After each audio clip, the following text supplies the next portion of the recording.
belleza no es una virtud del pintor, sino del color que la engendra. En todos los rincones puso los ojos el artista que hizo de la pintura un nuevo y fascinante universo. La vida y el pensamiento de la pujante Italia del siglo XV se recoge de modo ejemplar en su pintura.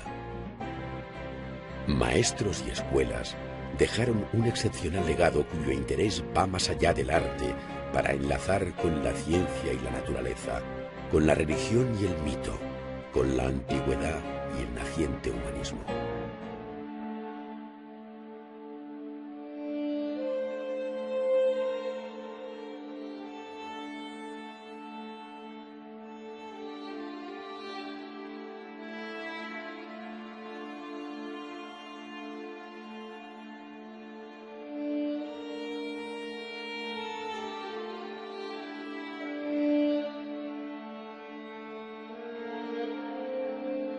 A ti, engaño ideal, por quien la vista anhela hundirse, prolongada en mano, yendo de lo cercano a lo lejano, del hondo azul al pálido amatista.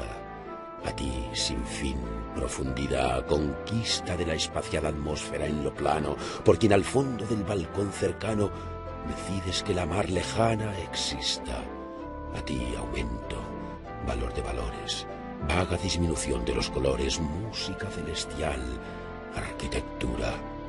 Los ámbitos en ti fundan su planta, la línea con el número te canta. A ti, brida y timón de la pintura.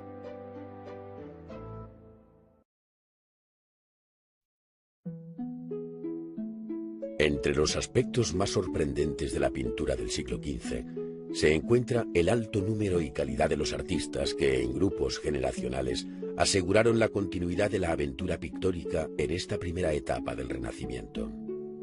El pincel y la paleta fueron los testigos que pasaron de unas manos a otras en prodigiosa competencia hacia una meta en la que la naturaleza era el objetivo a batir. Desde las visiones más sencillas de la primera generación de pintores, como la de Fra Angelico, hasta la madurez representada al final del siglo por Leonardo, la pintura del Quattrocento fue acusando rápidos y notables cambios.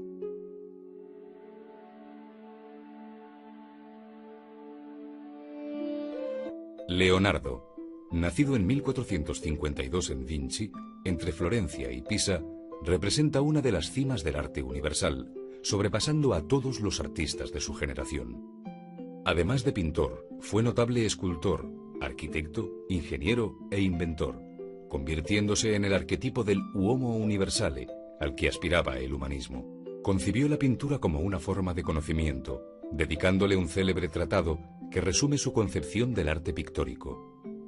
Inscrito a los 20 años en el gremio de San Lucas de Florencia, completó su formación con Verrocchio.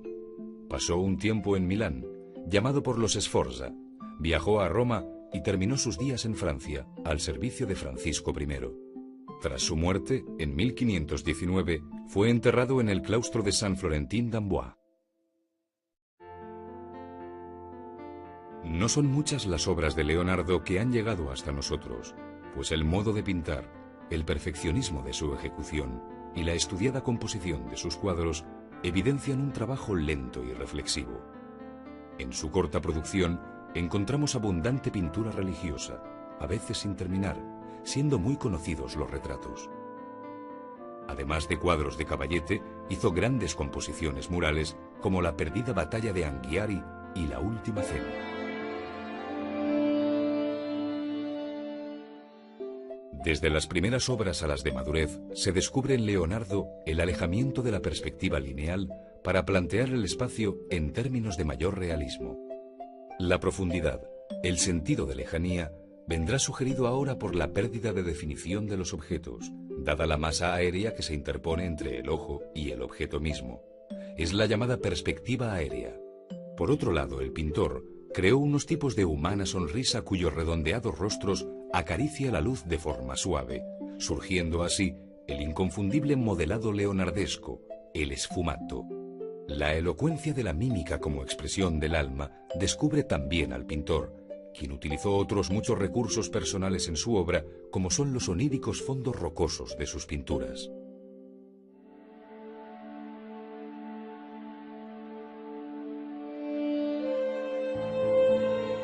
Fra Angelico encarna un modelo de vida ejemplar como artista, pues su actividad como pintor se superpone y confunde con su vocación religiosa, tal y como fue común en la Edad Media. Había nacido en 1387 en Vicchio de Mugello, un modesto lugar cerca de Florencia, y a los 20 años ingresó en la Orden de Santo Domingo en Fiesole.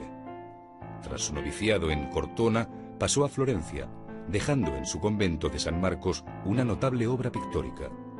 Su actividad artística transcurre entre 1430 y 1455, año en que muere en Roma, donde fue enterrado en Santa María sopra Minerva, la iglesia de los florentinos.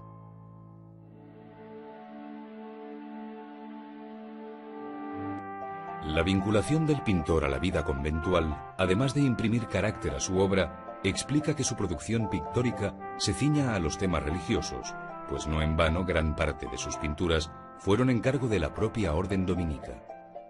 Pintó al temple gran número de altares, trípticos y cuadros de devoción, entre los que siempre se recordarán las distintas versiones de la Anunciación.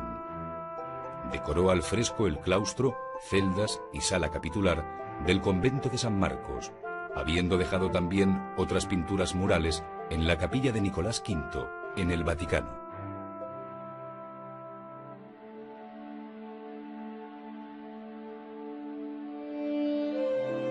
La pintura de Fra Angelico representa el paso natural entre la tradición gótica y el primer Renacimiento, pues al tiempo que tiene preocupaciones por la perspectiva, las formas góticas permanecen tanto en las arquitecturas como en la concepción estilizada e ingrávida de sus figuras. La cadencia curvilínea con que deja caer las ropas, sus largos pliegues sin quebraduras, los rostros nacarados de sus personajes de elegantes y largos cuellos, los toques de oro en vestiduras y nimbos, así como una paleta en la que el color adquiere valores esmaltados, donde siempre destaca un azul de distinta intensidad, resumirían su peculiar estilo.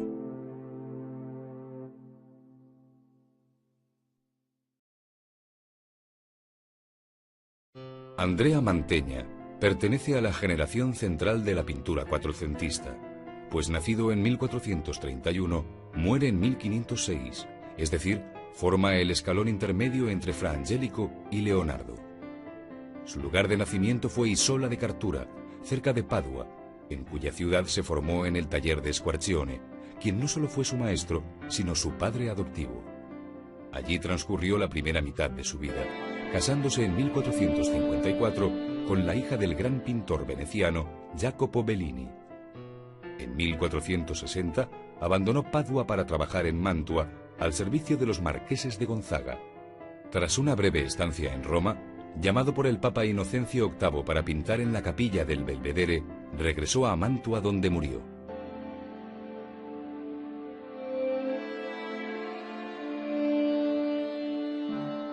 La primera obra que muestra la fuerte personalidad de Mantegna, su gusto por la perspectiva y por la arquitectura clásica, es La historia de Santiago y San Cristóbal, que, al fresco, pintó para la capilla Ovetari, muy dañada en los bombardeos de 1944. A estas siguieron otras muchas, entre las que sobresale el magnífico tríptico de San Zenón de Verona, con su famoso banco o predela, en la que se incluyen escenas como la crucifixión o la oración en el huerto, cuyos temas trató en otras ocasiones con especial interés. Una de las obras más espectaculares y sorprendentes de Mantegna es la decoración al fresco de la llamada Cámara de los Esposos, en el Palacio de Mantua, donde también pintó la serie de los triunfos del César.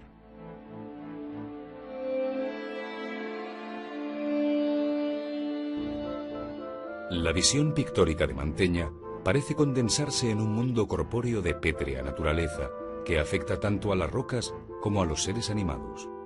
Todas las formas están sujetas a un riguroso dibujo que las encierra, que les da relieve, perfil cortante y un plasticismo de gran solidez.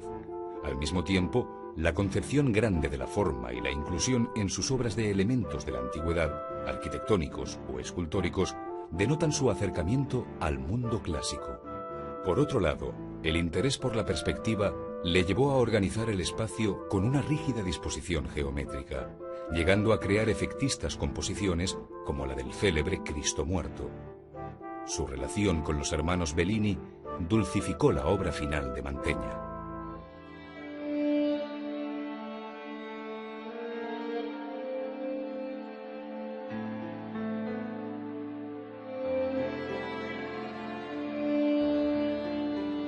Hablar de la pintura italiana del primer Renacimiento es evocar de inmediato su dispersión geográfica por escuelas y ciudades, pues fue tanta la personalidad de cada una de ellas que nos obliga a precisar su localización puntual. Así, diremos escuela florentina o escuela veneciana, entendiendo con ello no solo una ciudad distinta en la que tuvieron su taller tales o cuales pintores, sino un modo, una sensibilidad diferente de entender la pintura desde el lugar. En este aspecto se puede hablar de un genius loci que llegó a identificar a la ciudad con sus artistas.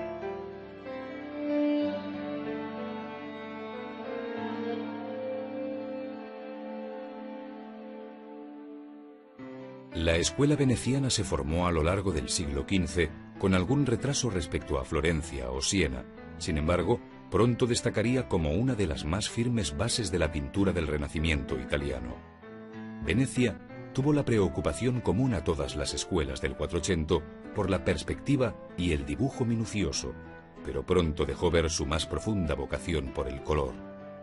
A partir de entonces, hablar de Venecia en la historia de la pintura es hablar del color, de un cromatismo cuyas tonalidades parecen tomadas de la ciudad de los canales, sin que ello signifique desconocimiento ni abandono del dibujo.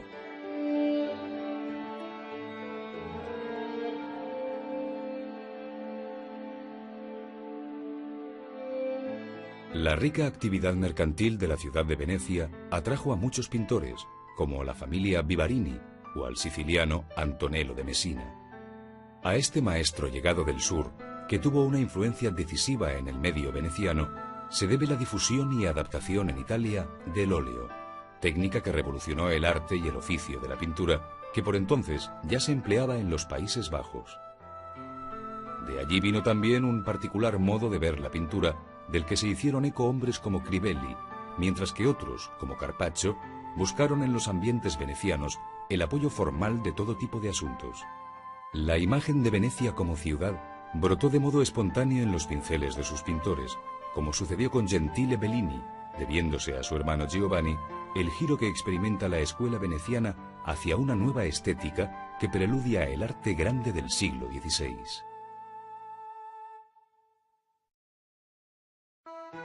Obra representativa de la escuela veneciana es el Milagro de la Santa Cruz, en la que Gentile Bellini narra el milagro de aquella reliquia que, caída en el canal de San Lorenzo durante una procesión, solo se dejó rescatar por Andrea Vendramin. Este era guardián de la escuela o cofradía de San Juan, donde se conservaba la reliquia. La visión de la ciudad y sus gentes, con gran número de detalles anecdóticos, tiene más peso en la obra que el propio asunto del cuadro.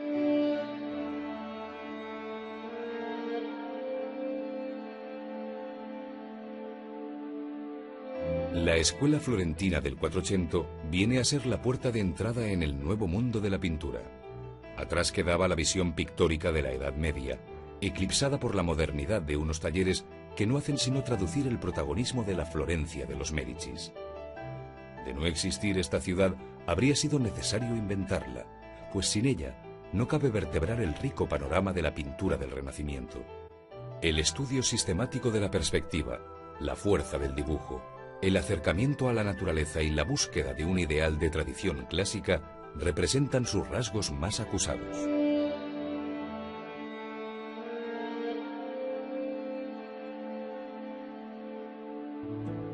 Florencia conoció durante este siglo XV una actividad artística desbordante. Dado el elevado número de maestros que mantuvieron encendido el sagrado fuego de la pintura a lo largo de toda la centuria.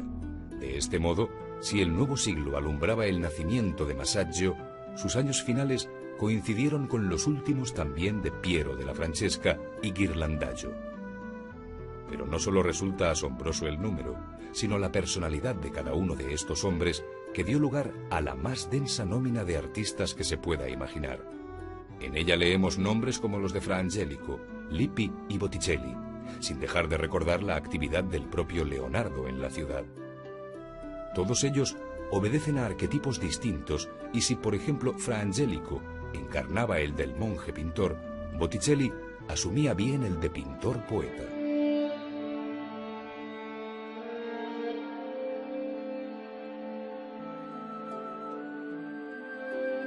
En la sociedad florentina, príncipes, nobles, eclesiásticos, mercaderes, gremios e instituciones de todo tipo ejercieron una suerte de colectivo mecenazgo sobre el arte de la pintura.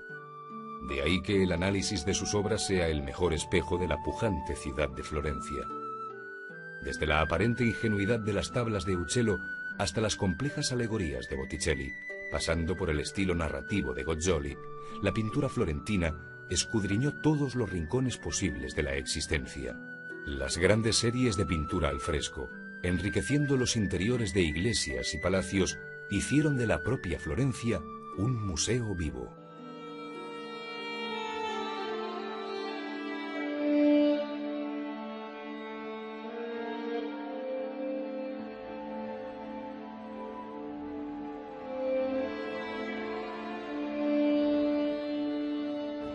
La ciudad de Padua, próxima a Venecia, se convirtió en un centro pictórico notable a partir de la presencia de pintores florentinos como Uccello y Piero della Francesca.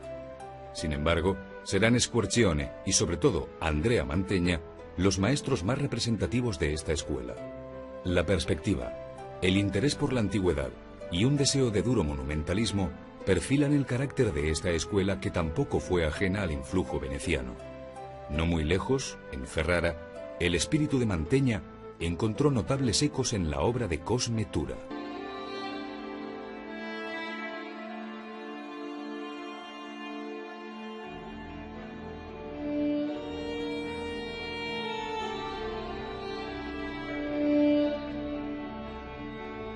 Entre Arezzo y Asís, la ciudad de Perugia, capital de Umbría, fue testigo de la formación de una escuela local que llegaría a tener una importancia capital en la pintura del Renacimiento italiano.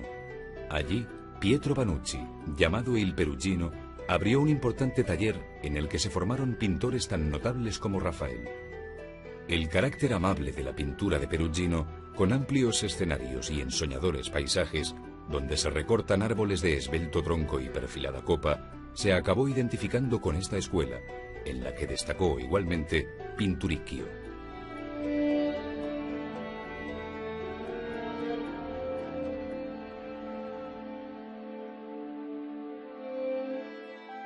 Heredera de una rica tradición medieval, la escuela sienesa aparece frente a Florencia o Venecia como un taller más conservador. Así puede verse en la obra de Giovanni di Paolo y Sano di Pietro, cuyas perspectivas no alcanzan el rigor de las florentinas. Los tipos humanos, ropas y toques de oro son buena prueba de un cierto arcaísmo.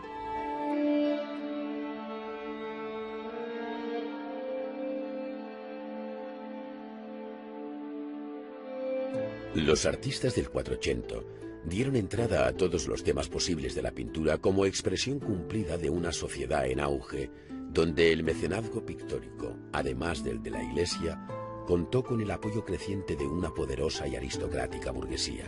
De este modo, junto a la pintura religiosa que durante la Edad Media había canalizado la mayor parte de la producción pictórica, surgió el retrato como expresión civil y laica de la pintura, al tiempo que se resucitaban la historia antigua y los asuntos mitológicos como lenguaje culto del primer humanismo. Tampoco faltaron los hechos rigurosamente contemporáneos que con un lenguaje directo o alegórico recogieron los pintores, ilustrando así con orgullo la nueva historia.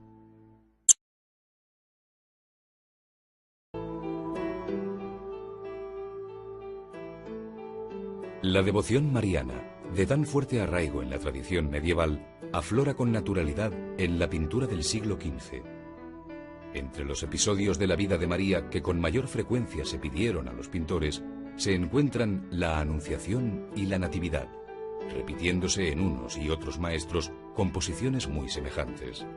No obstante, la imagen que mejor define en el arte italiano el fervor a la Virgen es la Madonna, que sola, con el niño o bien acompañada de santos, ofrece con modestia y recogimiento un rostro amable y familiar.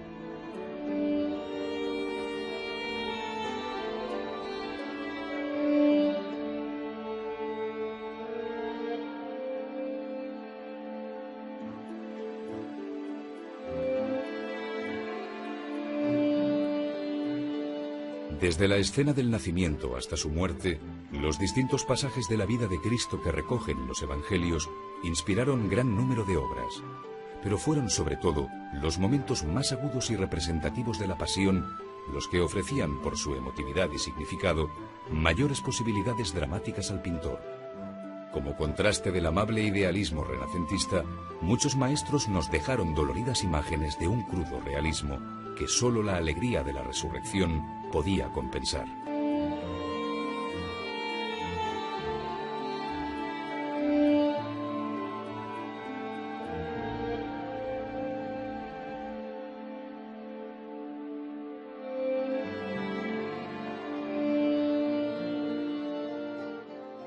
La vida de los santos, tejida entre la historia y la imaginación, forma un importante ciclo temático dentro de la pintura del Quattrocento. La vieja leyenda dorada rejuveneció en manos de estos pintores que interpretaron de nuevo hechos milagrosos, históricas predicaciones, sangrientos martirios y legendarias vidas que constituyen la base de la epopeya cristiana. El santoral recogía cada una de sus festividades a lo largo del año, al tiempo que la tradición y los artistas fijaban su representación y atributos.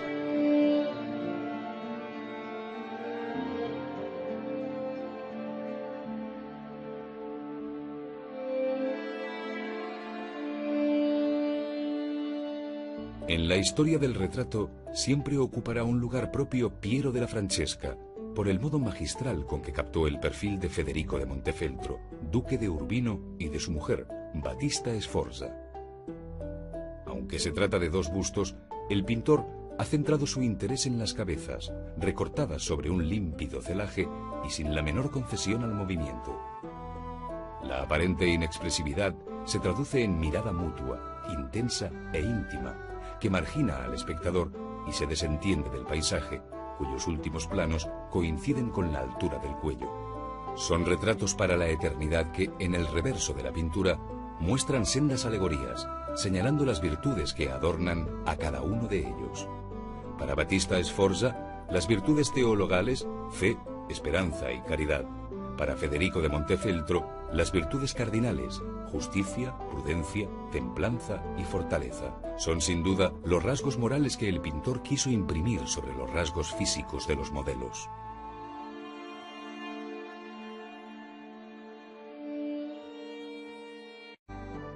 En una posición intermedia entre el rígido perfil y la imagen frontal, el pintor supo imprimir un ligero movimiento a sus retratos, haciendo girar el rostro y desviando los ojos en un nuevo e imperceptible movimiento hacia la paleta del artista, como si mirara a la cámara fotográfica. De este modo, aquellos rostros magistralmente modelados por Antonello de Messina ganaban naturalidad y elegancia y no necesitaban del resto del cuerpo para mostrar la viveza y expresión de su carácter.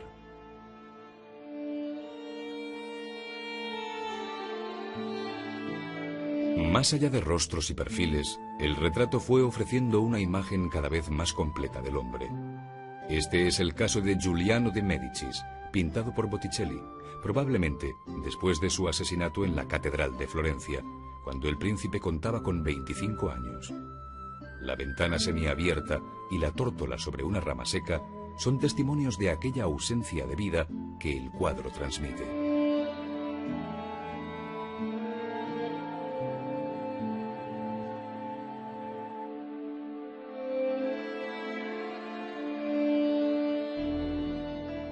Las estaciones del año, señalando las faenas agrícolas que le corresponden, es un tema romano y medieval que la pintura del Renacimiento interpretó en sentido estricto. Así lo hizo Cosa en su Alegoría del Otoño, donde una figura femenina, entendida al modo clásico, lleva unas ramas de parra aludiendo a la vendimia. Pero otros pintores, como Botticelli, hicieron de las estaciones un intrincado mundo alegórico en el que, además de presentar aparentemente estaciones como la primavera, dieron entrada allí a secretos significados. Por eso, las tres gracias, Venus, la primavera y Mercurio, esconden muy probablemente a Simonetta Cattaneo y a Giuliano de Médicis.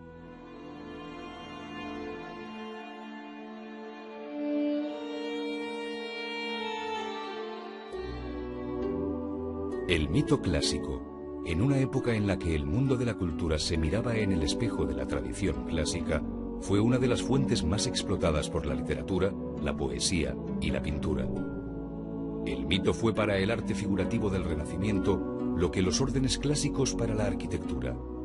El mito y los emblemas, en su lenguaje figurado y hermético, solo accesible para los iniciados, representó uno de los divertimentos intelectuales más queridos del humanismo.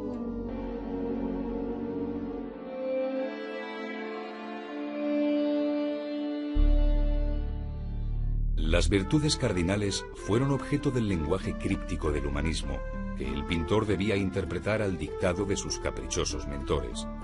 El hombre de hoy sigue preguntándose aún por el significado último de estas escenas, en las que personajes y objetos no pueden interpretarse solo en términos de realidad aparente.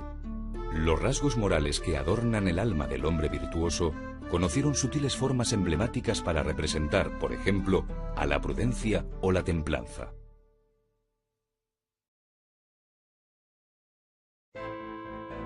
Pese a las diferentes escuelas, por encima de las distintas generaciones de artistas y al margen de los temas tratados, la obra pictórica, el cuadro, la imagen emergente de este genial substrato creador, respira en toda Italia una gracia especial que conduce a la limpia imitación de la naturaleza. Así, la calculada recreación de un espacio tridimensional en perspectiva se convirtió en cita obligada para un mundo que se mueve entre el ensoñador idealismo y el más agudo de los realismos.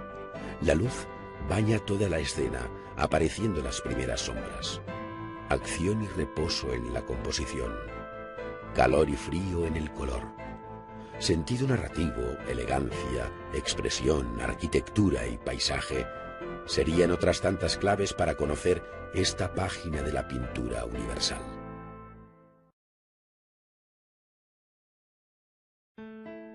Las célebres escenas de la batalla de San Romano, que Paolo Uccello pintó para el Palacio de los Médicis en Florencia, narran un bélico episodio entre sieneses y florentinos. Es por tanto un cuadro de historia, pero de una historia contemporánea, ya que el hecho sucedió en vida del pintor. No obstante, Uccello hizo de estas conocidas pinturas un ejercicio de composición en perspectiva abierta en el paisaje.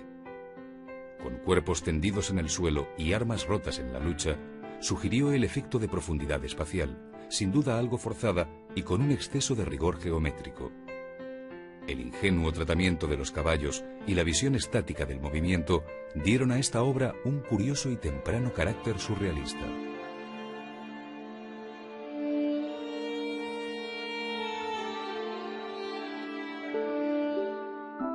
Pocas obras como esta delatan el orgullo de haber conseguido representar el espacio en sus tres dimensiones: altura, anchura y profundidad.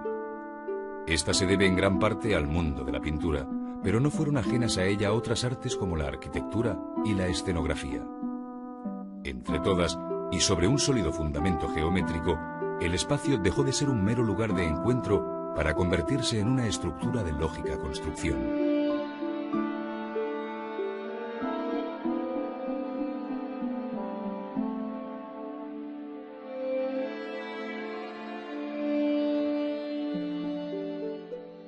Una de las obras más sólidas del Renacimiento florentino es esta de la Última Cena para el refectorio del convento de Santa Apolonia en Florencia, convertido hoy en museo dedicado al pintor. Se trata de la versión más conocida anterior a la Cena de Leonardo. Aquí, Castaño fingió una rígida arquitectura marmórea en la que puso de manifiesto su conocimiento de la perspectiva para delimitar el espacio interior.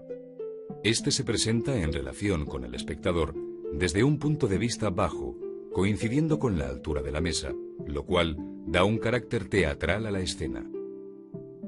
La propia mesa sirve de línea que separa a los discípulos afectos a Cristo del Judas traidor, colocado en un primer y acusador plano. Unos letreros a los pies identifican a cada uno de los actores que, en su estudiado gesto, añaden emoción al drama.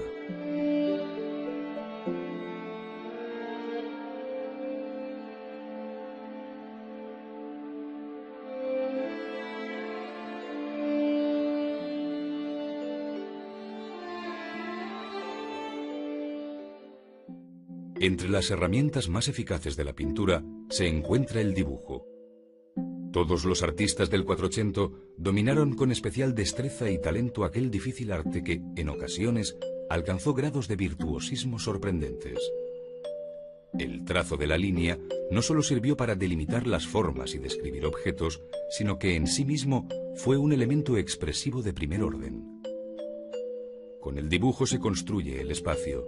Con el dibujo se perfilan y sombrean las figuras. Con el dibujo, en definitiva, fue posible el milagro de la pintura italiana del siglo XV.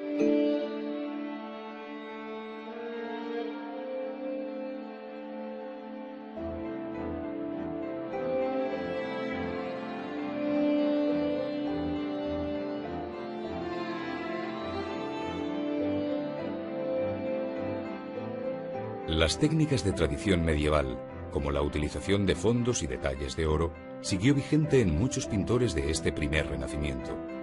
Algunos incluso dieron relieve real a sus obras incorporando cordeles enyesados y pintados.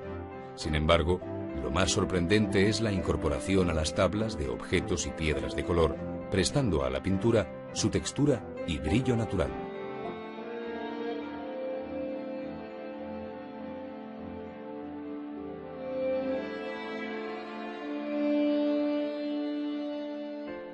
Las figuras que desfilan por las tablas de la pintura del Quattrocento conocieron a lo largo del siglo una notable evolución en cuanto a su propia corporeidad. De tal modo que partiendo de los pequeños e ingrávidos cuerpos de la escuela sienesa o de las delicadas y planas imágenes de Angelico y Lippi, otros pintores como Masaccio y Mantegna dotaron a sus personajes de estatura, masa y peso. Su contundente afirmación en el espacio, la poderosa anatomía de los cuerpos o las amplias ropas envolventes dieron a estos protagonistas de la pintura un carácter épico de ambición clásica.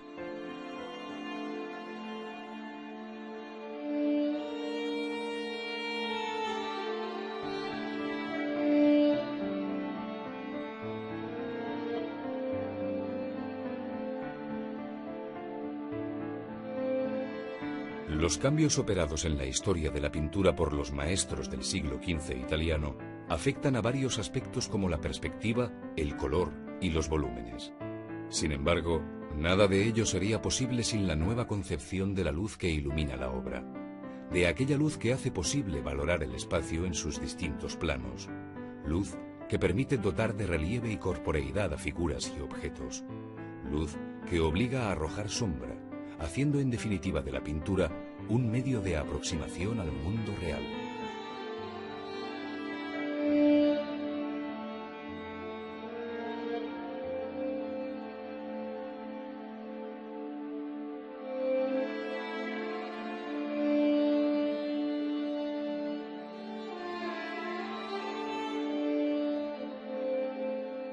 El autor del tratado más conocido de la pintura del Quattrocento, Cennino Cennini, se dirige así a sus discípulos para orientarles sobre cómo deben iluminar las figuras. Si cuando estás dibujando o pintando figuras en capillas o pintándolas en otros sitios difíciles, ocurre que no puedes controlar la luz para tu propósito, da el relieve a tus figuras o dibujos de acuerdo con la disposición de las ventanas en estos sitios, ya que son ellas las que aportan la luz. Y así, siguiendo a la luz de cualquier lado que venga, aplica tu relieve y tu sombra con este sistema.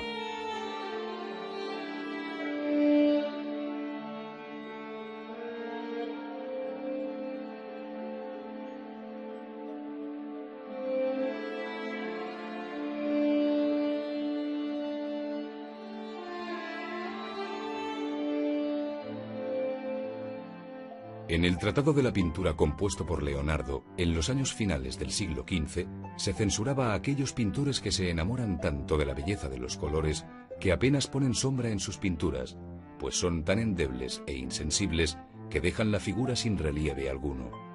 Esto ponía en evidencia la necesidad de alcanzar un equilibrio entre la luz y el color, para que la forma pictórica, en su dimensión cromática, se asemejase a la naturaleza tal y como Leonardo buscaba de modo empírico.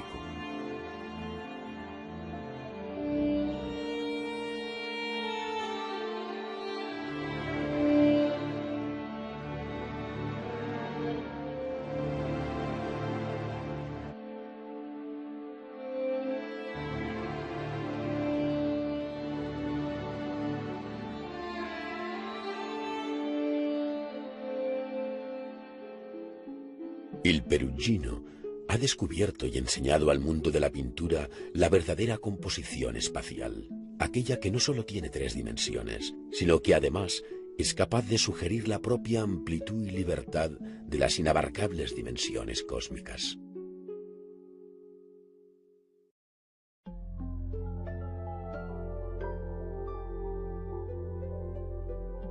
Esta obra, pintada por Perugino en 1482 para la Capilla Sixtina, representa la entrega de las llaves a San Pedro como símbolo del origen de la Iglesia y del papado. La pintura es un homenaje a Francesco della Rovere, elegido papa con el nombre de Sixto IV y constructor de la Capilla Sixtina. Así se deduce de la inscripción latina que ostentan los arcos triunfales, en que se declara al pontífice superior a Salomón, si no en riquezas, sí en religiosidad, comparando la construcción de la Capilla Sixtina a la del propio templo salomónico, al que Perugino simbolizaría en el edificio centrado que remata la escena. Dado este carácter áulico de la obra, también se incluyeron en ella personajes contemporáneos del Papa Sixto, como Adolci, el arquitecto que había realizado las obras, reconocible por llevar la escuadra en la mano, y a Alfonso de Calabria, que visitaba por entonces la corte papal. El propio Pietro Banucci, il Perugino, no pudo sustraerse de la tentación de autorretratarse en su obra de mayor empeño, y mira con empaque al espectador desde el grupo de la derecha.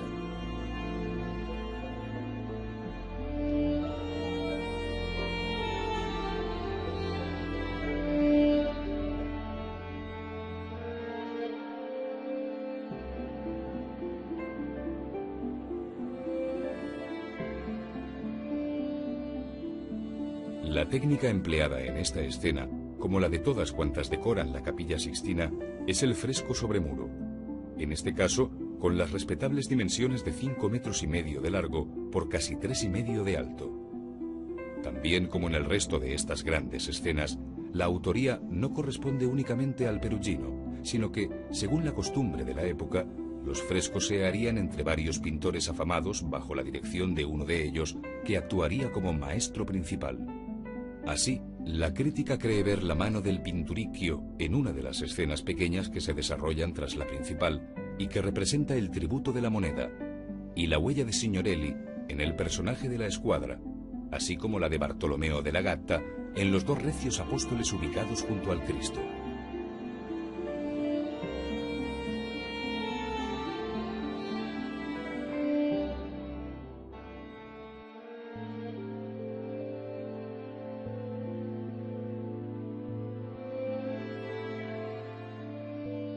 Toda la composición del cuadro muestra una rígida simetría. En el primer plano, Perugino crea un doble grupo de figuras, tranquilas y expectantes al mismo tiempo, que se disponen a uno y otro lado del eje central en el que discurre la acción principal. En el centro se recorta la gran llave, verdadera protagonista de la historia, marcando el largo eje ortogonal y obligándonos a dirigir la vista al lejano templo de Salomón, en cuya puerta se encuentra el forzado punto de fuga desde el que se derrama el espacio. La ambientación arquitectónica, con este edificio centralizado y los 2 arcos del triunfo romanos cerrando el inmenso enlosado, es uno de los grandes logros de la pintura cuatrocentista.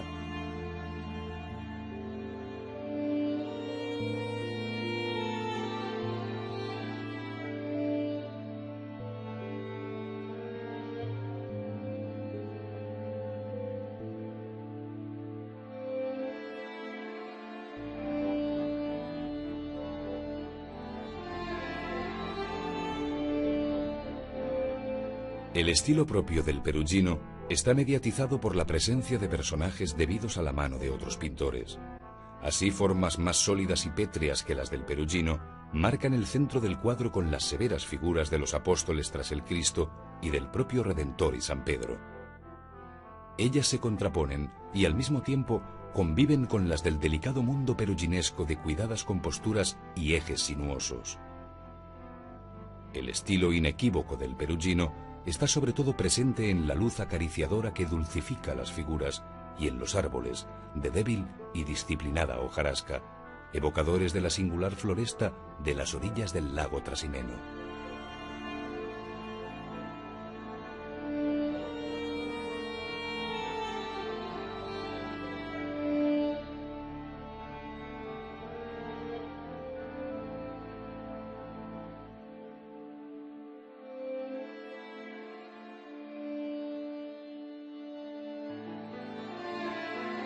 Si quieres hacer un manto de Nuestra Señora en azul de Alemania o cualquier otro vestido en azul sólido, primero cubre al fresco el manto o el vestido con el almagre y el negro.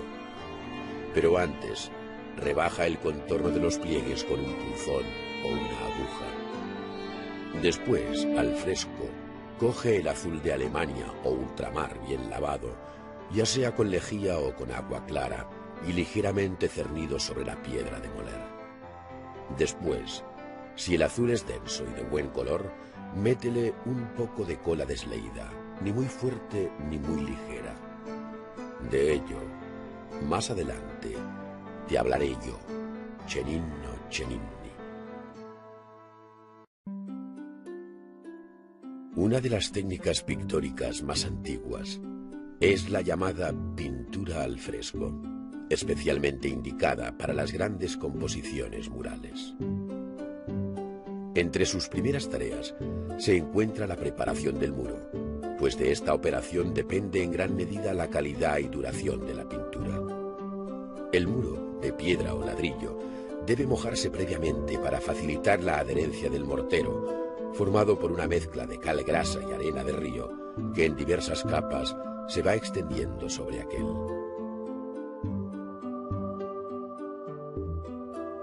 Un posterior enlucido muy fino, en el que la proporción de cal y arena es igual, deja preparada la superficie para comenzar a pintar, siempre que se conserve fresca y húmeda para favorecer la absorción del color.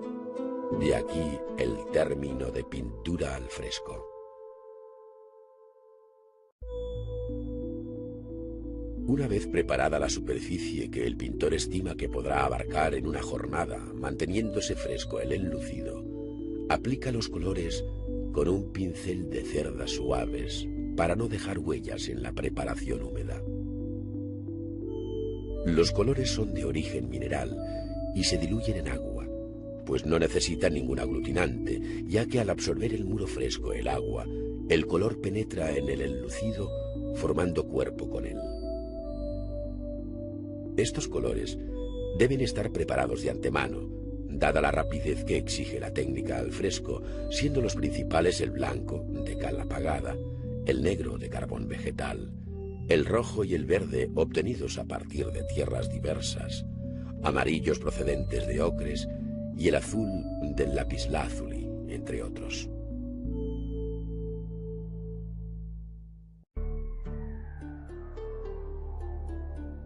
El siglo XV en Italia hizo de la técnica al fresco una de sus expresiones más características, permitiendo decorar grandes superficies murales, desde los interiores del Palacio Medici Riccardi en Florencia hasta la Capilla Sixtina del Vaticano.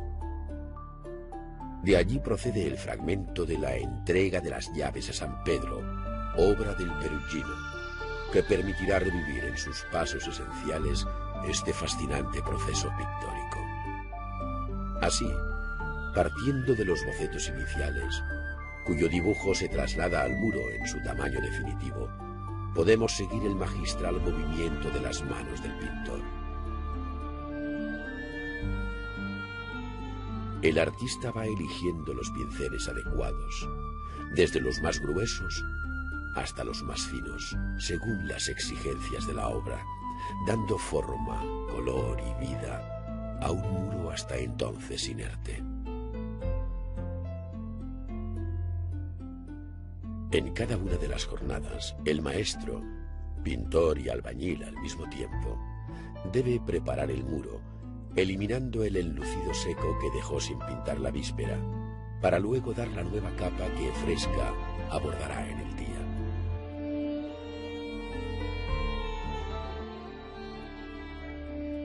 Después baja el papel o cartón con el dibujo para seguir calcando la composición, iniciando la tarea por las partes altas, para seguir avanzando hacia abajo y evitar de este modo el goteo de la pintura sobre la obra ya hecha.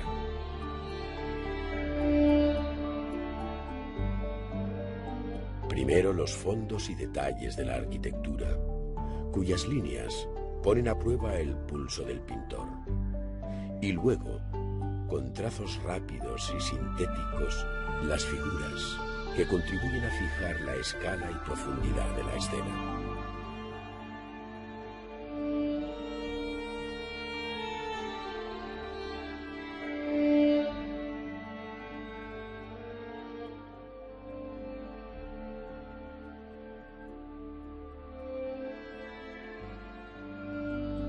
Para calcar el dibujo sobre el muro, se pasa una muñequilla o bolsa con polvo de color sobre el boceto o cartón perforado.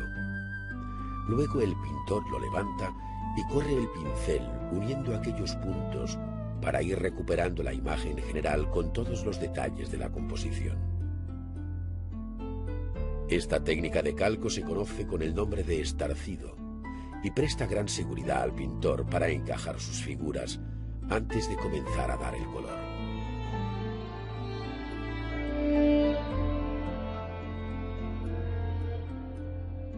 También es posible marcar aquellas líneas presionando con el cabo del pincel sobre el boceto, pues estando fresco el mortero deja sobre él unas señales que después pueden hacerse más profundas y visibles.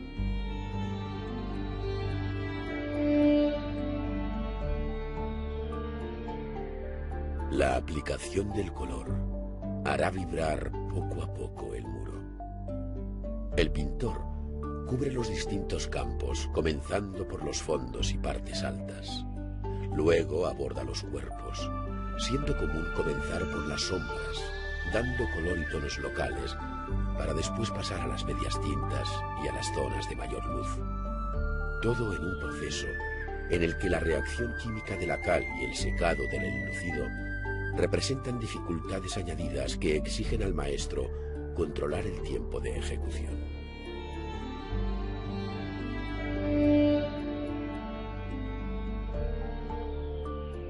Las manos, con sus detalles, vuelven a recordarnos este curioso proceso en el que la visión punteada, luego lineal y finalmente cromática, resume a grandes rasgos la técnica de la pintura al fresco.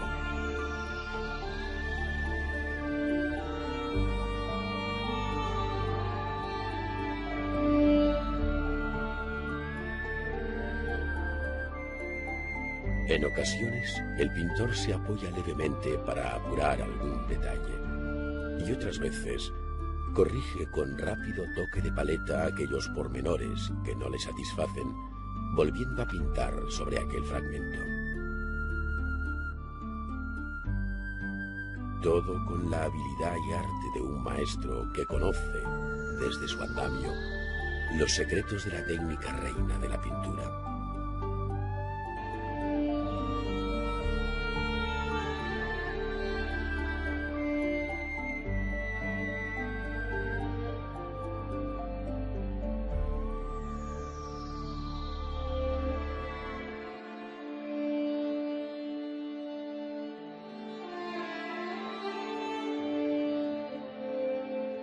El arte italiano gustó mucho de las tablas pintadas en forma de medallón o tondo, según se dice en italiano, tal y como hizo Lorenzo di Credi en La Virgen con el Niño y San Juan.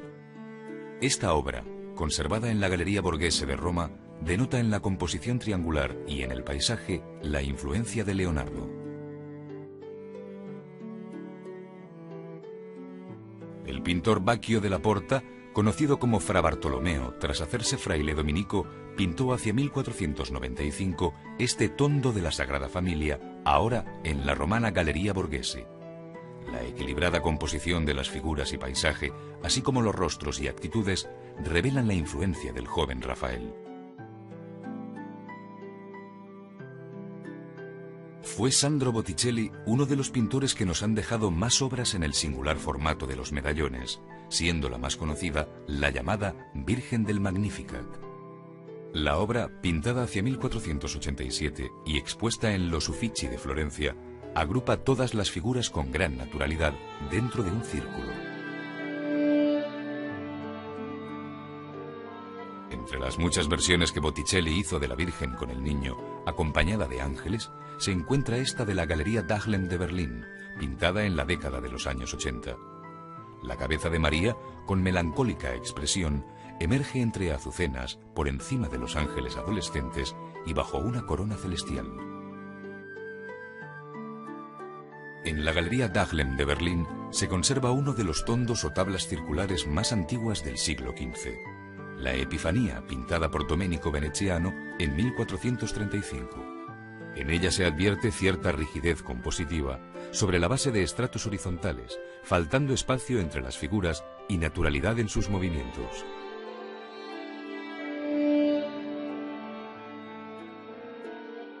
A pesar de la dificultad que entraña la composición dentro de los medallones o tondi, como se designan en italiano, se multiplicaron en su interior escenas y figuras. Uno de los más importantes, por su calidad y tamaño, es el de la adoración de los magos que Fra Angelico inició hacia 1445 y conservado hoy en la Galería Nacional de Washington.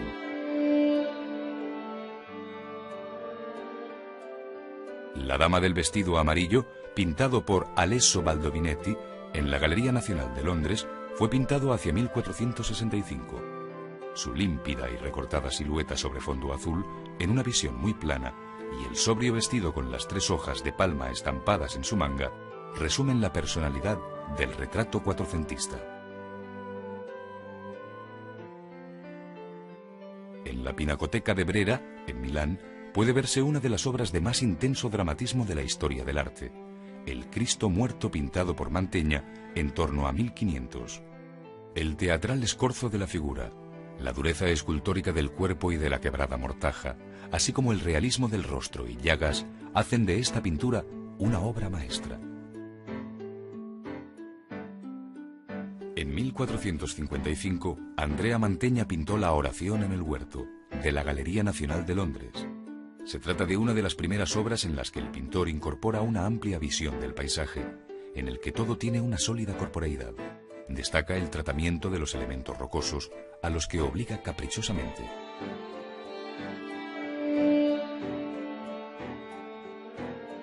La Galería de la Academia de Venecia tiene varias obras de Gentile Bellini, destacando El Milagro de la Cruz, pintada sobre una gran tela entre 1496 y 1500. La escena muestra el canal de San Lorenzo, en el momento en el que, ante la expectación de los allí congregados, se recupera la reliquia de la cruz, caída al agua durante una procesión.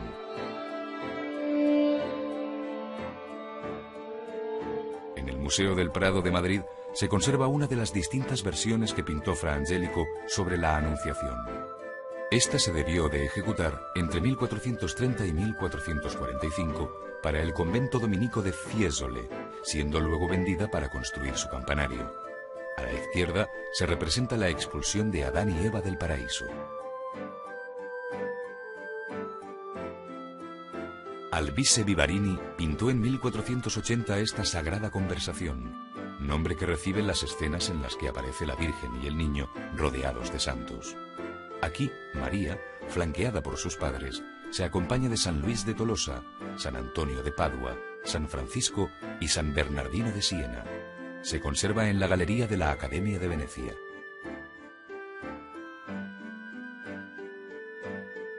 Entre las obras más populares de Botticelli se encuentra El Nacimiento de Venus, pintura que se conserva en los Uffizi de Florencia. Fue pintada entre 1484 y 1486 para la familia Medici, siendo una de aquellas alegorías profanas en las que con el mito clásico se trata de resucitar formas, conceptos e ideales de igual tradición clásica. En la Pinacoteca Antigua de Múnich se halla esta tabla de Botticelli del Lamento sobre Cristo muerto. Debió de pintarse entre 1489 y 1492 para la iglesia de San Paolino de Florencia. Frente al lirismo poético de las alegorías profanas pintadas por Botticelli, esta obra pertenece a una etapa posterior plena de sentimiento religioso.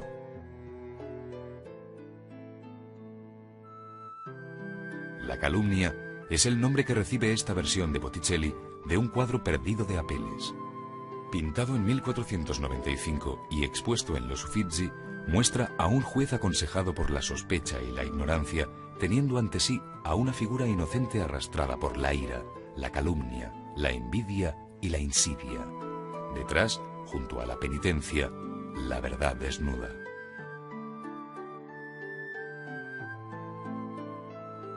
En la Galería de los Uffizi de Florencia se conserva una de las 3 escenas que Paolo Uccello pintó sobre la célebre batalla de San Romano.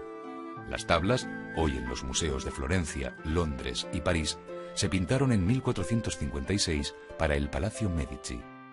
Las escenas rememoraban el enfrentamiento que tuvo lugar entre florentinos y milaneses en 1432.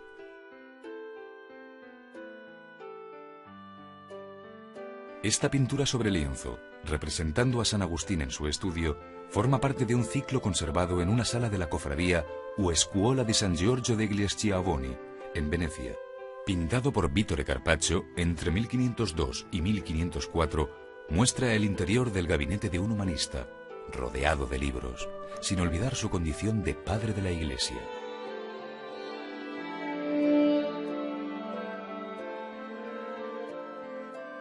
Esta escena de desolación corresponde al entierro de Cristo, pintado por Carpaccio hacia 1505 y actualmente en la Galería Dahlem de Berlín. En primer término, Cristo yace solo sobre la venerada piedra roja, mientras que por un lado María y San Juan hacen frente a su dolor, y por otro, José de Arimatea y Nicodemo abren el Santo Sepulcro.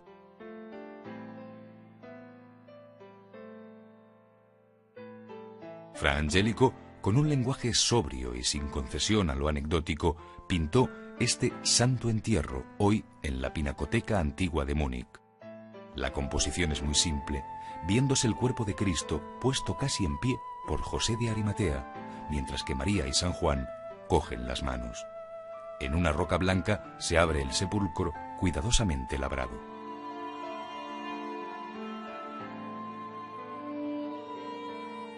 Andrea del Castaño hizo este cuadro de la Asunción para la iglesia de San Miniato de Florencia en 1449. Actualmente está en la Galería Dahlem de Berlín, donde puede verse a María dentro de una mandorla de fuego elevada por ángeles, entre San Julián y San Miniato, mientras que el sepulcro de la Virgen muestra los lirios y las rosas allí florecidas.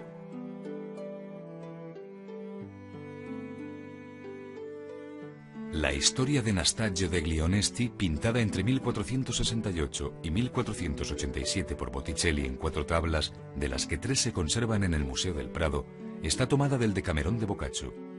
En esta se agrupan varios episodios donde se reconoce a Anastasio y a su amada, ya vestida tras la mesa nupcial, ya desnuda y perseguida por un jinete y sus perros.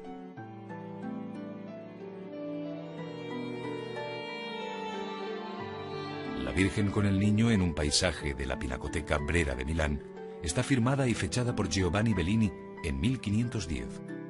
El grupo de María y el Niño, concebido con un porte monumental que rebasa la estética del Quattrocento, queda separada del amplio paisaje del fondo por una vistosa tela verde, recurso que utiliza con frecuencia el pintor.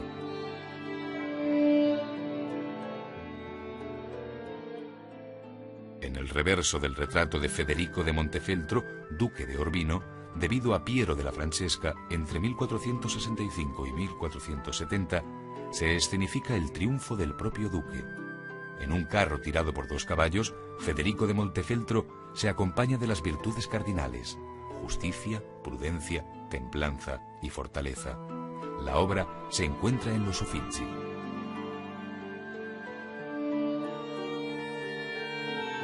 El triunfo de Battista Sforza en los Uffizi de Florencia forma pareja con el de Federico de Montefeltro, su esposo. También este se debe a la mano de Piero de la Francesca, que lo pintaría hacia 1465-1470. Sobre el carro, tirado por una suerte de unicornios, acompañan a la duquesa las 3 virtudes teologales: fe, esperanza y caridad.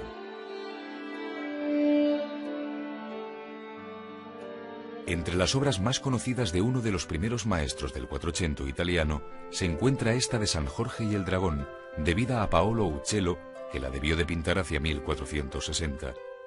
Hoy forma parte de la colección de la Galería Nacional de Londres, donde figura como la pintura al óleo sobre lienzo más antigua que posee el museo.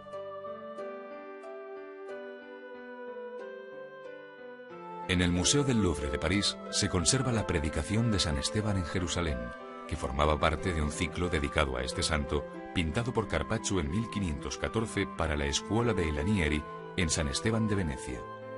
El conjunto hoy disperso por varios museos europeos, ofrece una original mezcla de elementos occidentales y orientales.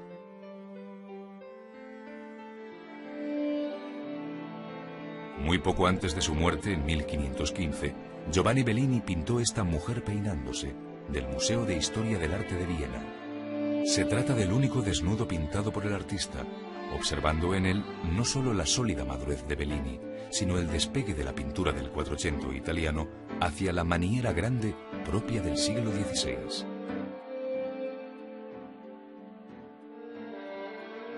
La Galería Nacional de Sicilia, en Palermo, conserva esta Anunciación, pintada hacia 1472 por el maestro siciliano Antonello de Messina. Con gran sobriedad en el gesto y bajo una luz suave que contribuye a modelar con delicadeza el rostro, Antonello nos dejó una muestra de sus dotes de colorista en el azul del manto emergiendo del fondo negro.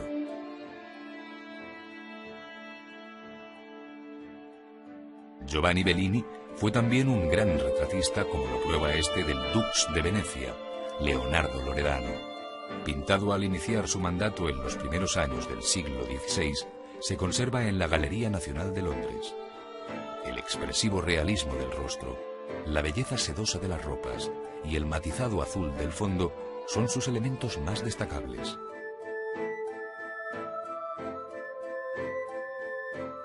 Benozzo Gozzoli pintó al fresco entre 1458 y 1459 el cortejo de los Reyes Magos en la capilla privada del Palacio Medici Riccardi de Florencia.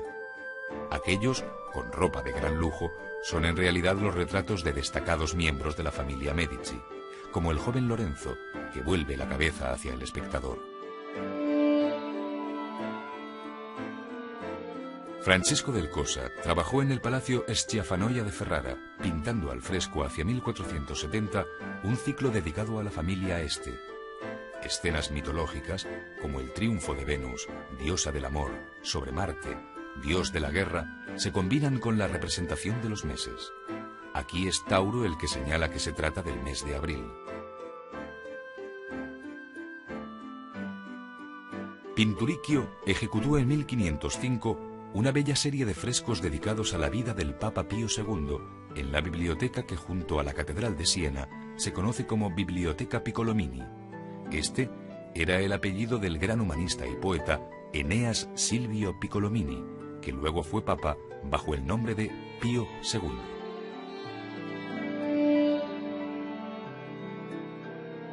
Luca Signorelli interpretó al fresco en la Catedral de Orvieto entre 1499 y 1504 inolvidables escenas del juicio final, como esta dramática visión de los condenados. Aquí, densas masas en movimiento, figuras desnudas y expresivas cabezas transmiten la medieval angustia del género humano ante las penas del infierno.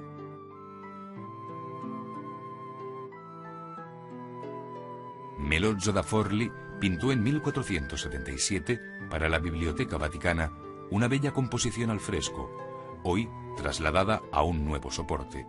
La escena muestra bajo una cuidada perspectiva arquitectónica al Papa Sixto IV, el impulsor de la Capilla Sixtina, nombrando prefecto de aquella biblioteca al humanista Platina, retratado de rodillas.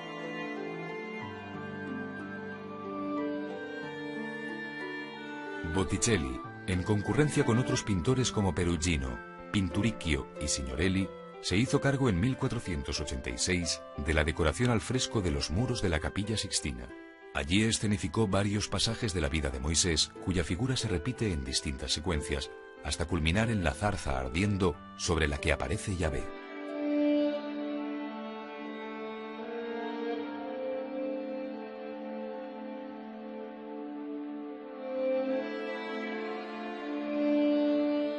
Dimensional en perspectiva, se convirtió en cita obligada para un mundo que se mueve entre el ensoñador idealismo y el más agudo de los realismos.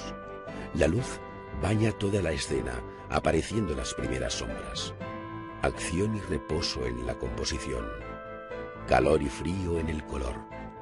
Sentido narrativo, elegancia, expresión, arquitectura y paisaje serían otras tantas claves para conocer esta página de la pintura universal.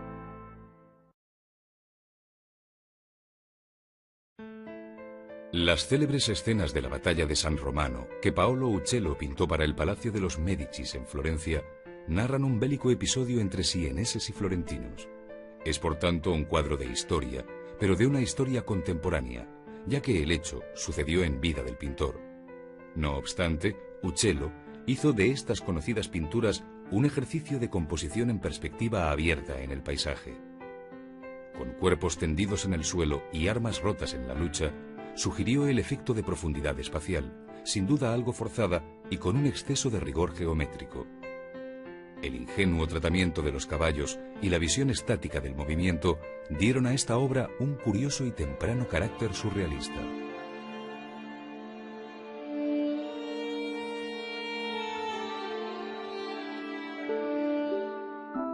Pocas obras como esta delatan el orgullo de haber conseguido representar el espacio en sus tres dimensiones: altura, anchura y profundidad. Esta se debe en gran parte al mundo de la pintura, pero no fueron ajenas a ella otras artes como la arquitectura y la escenografía. Entre todas, y sobre un sólido fundamento geométrico, el espacio dejó de ser un mero lugar de encuentro para convertirse en una estructura de lógica construcción.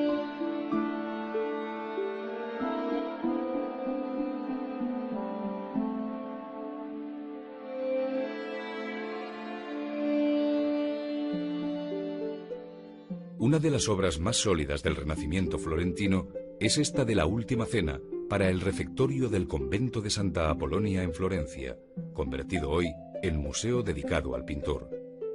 Se trata de la versión más conocida anterior a la Cena de Leonardo. Aquí, Castaño fingió una rígida arquitectura marmórea en la que puso de manifiesto su conocimiento de la perspectiva para delimitar el espacio interior.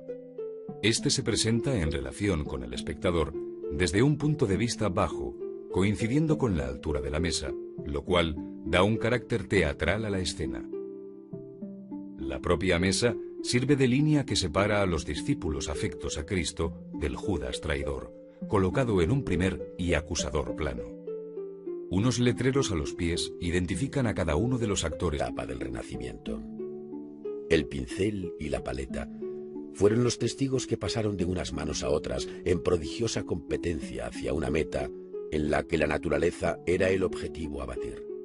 Desde las visiones más sencillas de la primera generación de pintores, como la de Fra Angelico, hasta la madurez representada al final del siglo por Leonardo, la pintura del Quattrocento fue acusando rápidos y notables cambios.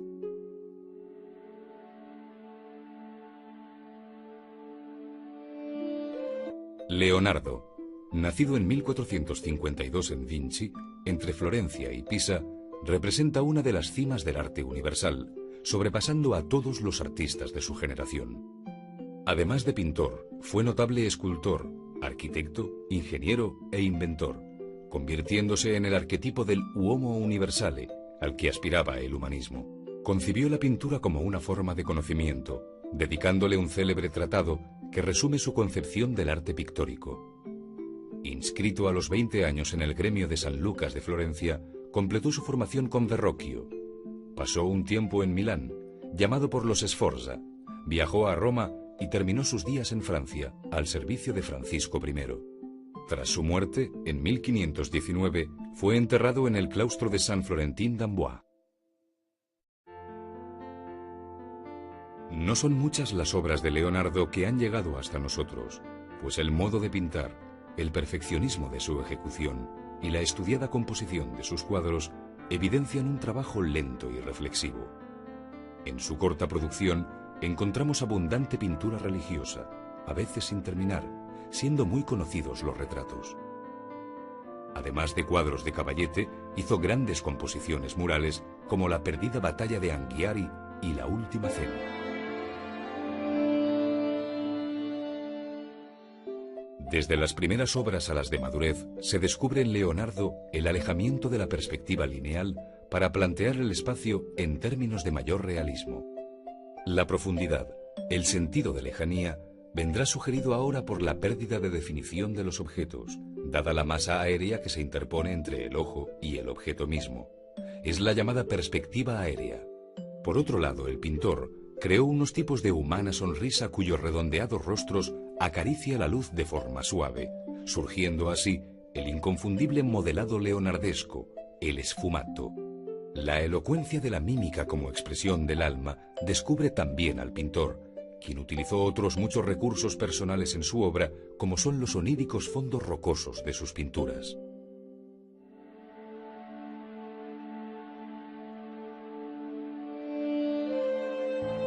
Encargo de la propia orden dominica. Pintó al temple gran número de altares, trípticos y cuadros de devoción, entre los que siempre se recordarán las distintas versiones de la Anunciación. Decoró al fresco el claustro, celdas y sala capitular del convento de San Marcos, habiendo dejado también otras pinturas murales en la capilla de Nicolás V, en el Vaticano.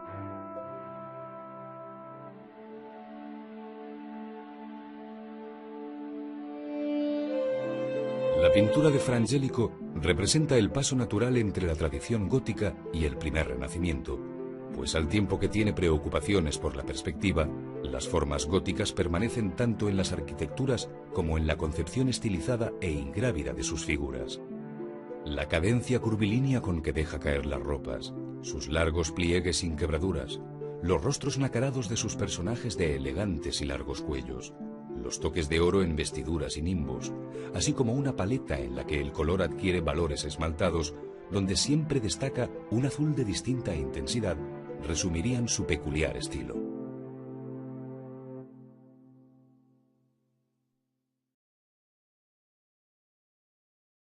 Andrea Mantegna pertenece a la generación central de la pintura cuatrocentista, pues nacido en 1431, muere en 1506, es decir, forma el escalón intermedio entre Fra Angelico y Leonardo. Su lugar de nacimiento fue Isola de Cartura, cerca de Padua, en cuya ciudad se formó en el taller de Squarcione, quien no solo fue su maestro, sino su padre adoptivo.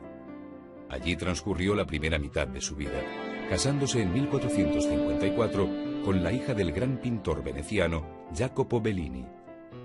En 1460 abandonó Padua para trabajar en Mantua al servicio de los marqueses de Gonzaga. Tras una breve estancia en Roma, llamado por el Papa Inocencio VIII para pintar en la capilla del Belvedere, regresó a Mantua donde murió.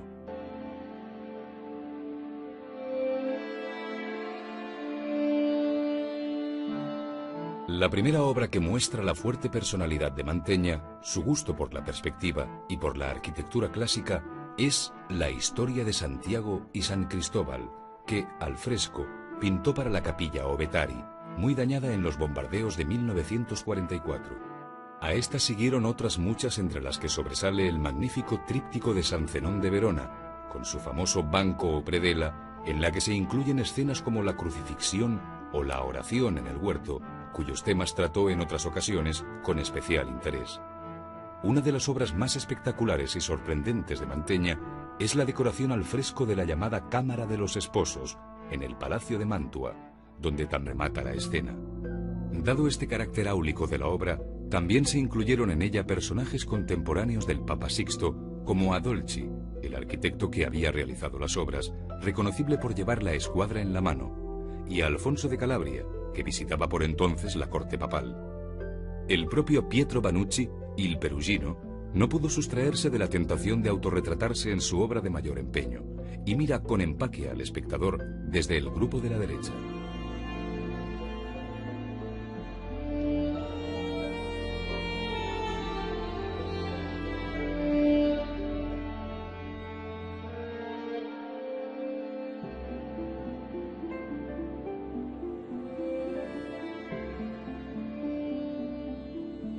La técnica empleada en esta escena, como la de todas cuantas decoran la Capilla Sixtina, es el fresco sobre muro. En este caso, con las respetables dimensiones de 5,5 metros de largo por casi 3,5 de alto. También, como en el resto de estas grandes escenas, la autoría no corresponde únicamente al Perugino, sino que, según la costumbre de la época, los frescos se harían entre varios pintores afamados bajo la dirección de uno de ellos, que actuaría como maestro principal. Así, la crítica cree ver la mano del Pinturicchio en una de las escenas pequeñas que se desarrollan tras la principal y que representa el tributo de la moneda, y la huella de Signorelli en el personaje de la escuadra, así como la de Bartolomeo de la Gatta en los dos recios apóstoles ubicados junto al Cristo.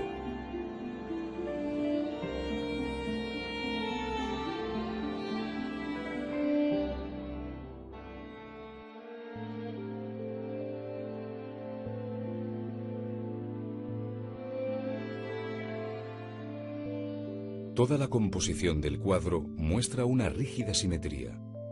En el primer plano, Perugino crea un doble grupo de figuras, tranquilas y expectantes al mismo tiempo, que se disponen a uno y otro lado del eje central en el que discurre la acción principal. En el centro se recorta la gran llave, verdadera protagonista de la historia, marcando el largo eje ortogonal y obligándonos a dirigir la vista al lejano templo de Salomón, en cuya puerta se encuentra el forzado punto de fuga desde el que se derrama el espacio. La ambientación arquitectónica, con este edificio centralizado y los dos arcos del triunfo romanos cerrando el inmenso enlosado, es uno de los grandes logros de la pintura cuatrocentista.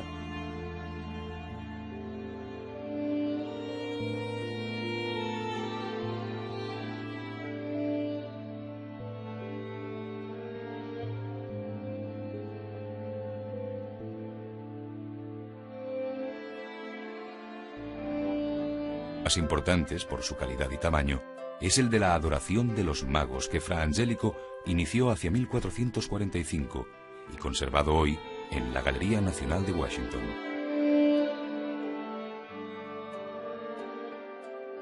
La Dama del Vestido Amarillo, pintado por Alesso Baldovinetti en la Galería Nacional de Londres, fue pintado hacia 1465.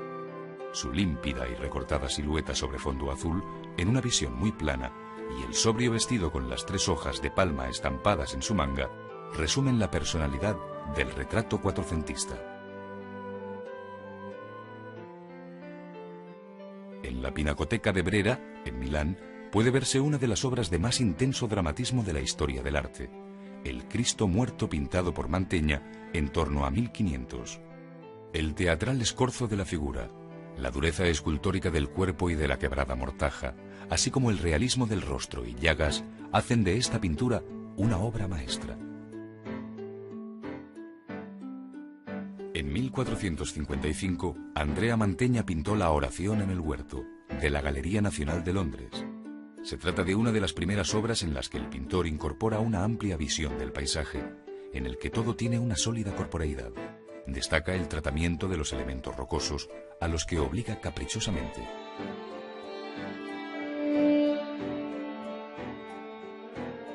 La Galería de la Academia de Venecia tiene varias obras de Gentile Bellini, destacando El Milagro de la Cruz, pintada sobre una gran tela entre 1496 y 1500.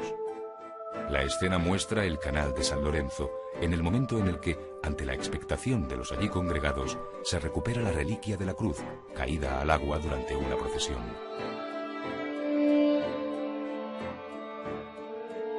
En el Museo del Prado de Madrid se conserva una de las distintas versiones que pintó Fra Angelico sobre la Anunciación. Esta se debió de ejecutar entre 1430 y 1445 para el convento dominico de Fiesole, siendo luego vendida para construir su campanario. A la izquierda se representa la expulsión de Adán y Eva del paraíso. Albise Vivarini pintó en 1480 esta Sagrada Conversación, nombre que reciben las escenas en las que aparece la Virgen y el Niño rodeados de santos.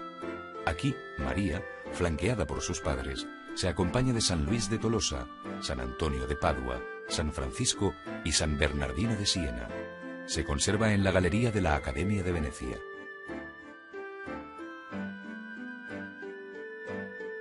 Entre las obras más populares de Botticelli se encuentra El Nacimiento de Venus, pintura que se conserva en los Uffizi.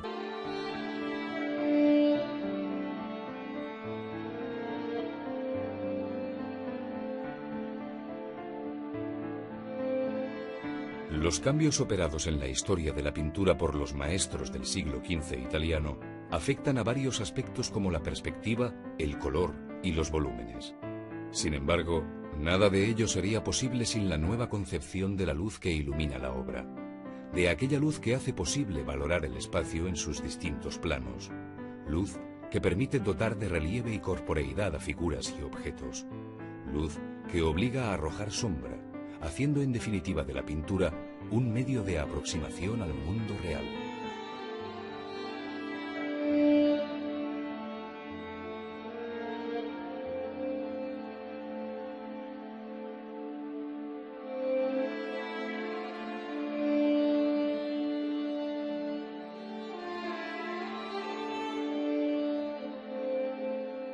El autor del tratado más conocido de la pintura del Quattrocento, Cennino Cennini, se dirige así a sus discípulos para orientarles sobre cómo deben iluminar las figuras.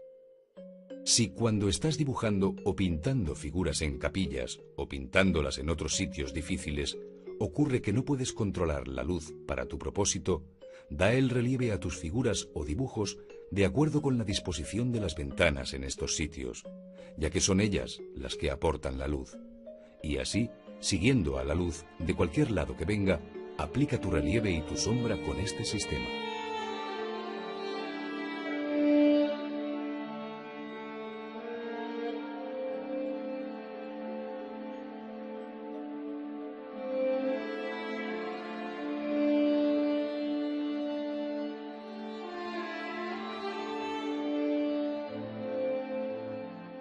En el Tratado de la Pintura compuesto por Leonardo, en los años finales del siglo XV, se censuraba a aquellos pintores que se enamoran tanto de la belleza de los colores que apenas ponen sombra en sus pinturas, pues son tan endebles e insensibles que dejan la figura sin relieve alguno.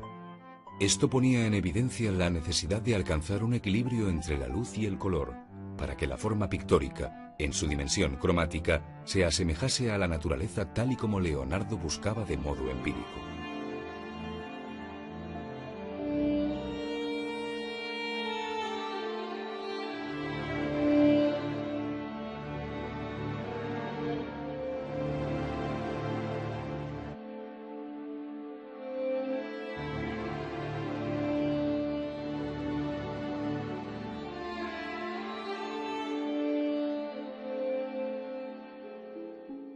Il Perugino ha descubierto.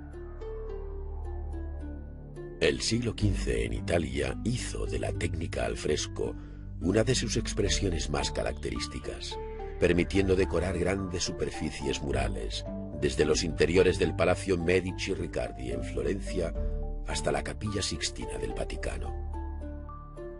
De allí procede el fragmento de la entrega de las llaves a San Pedro, obra del Perugino, que permitirá revivir en sus pasos esenciales este fascinante proceso pictórico. Así, partiendo de los bocetos iniciales, cuyo dibujo se traslada al muro en su tamaño definitivo, podemos seguir el magistral movimiento de las manos del pintor. El artista va eligiendo los pinceles adecuados, desde los más gruesos hasta los más finos, según las exigencias de la obra, dando forma, color y vida a un muro hasta entonces inerte. En cada una de las jornadas, el maestro, pintor y albañil al mismo tiempo, debe preparar el muro, eliminando el enlucido seco que dejó sin pintar la víspera, para luego dar la nueva capa que fresca abordará en el día.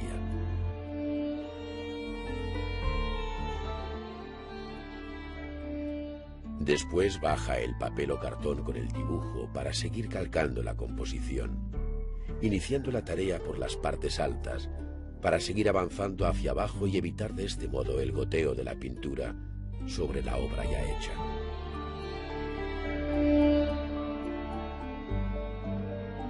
Primero los fondos y detalles de la arquitectura, cuyas líneas ponen a prueba el pulso del pintor, y luego, con trazos rápidos y sintéticos, las figuras que contribuyen a fijar la escala y profundidad de la escena.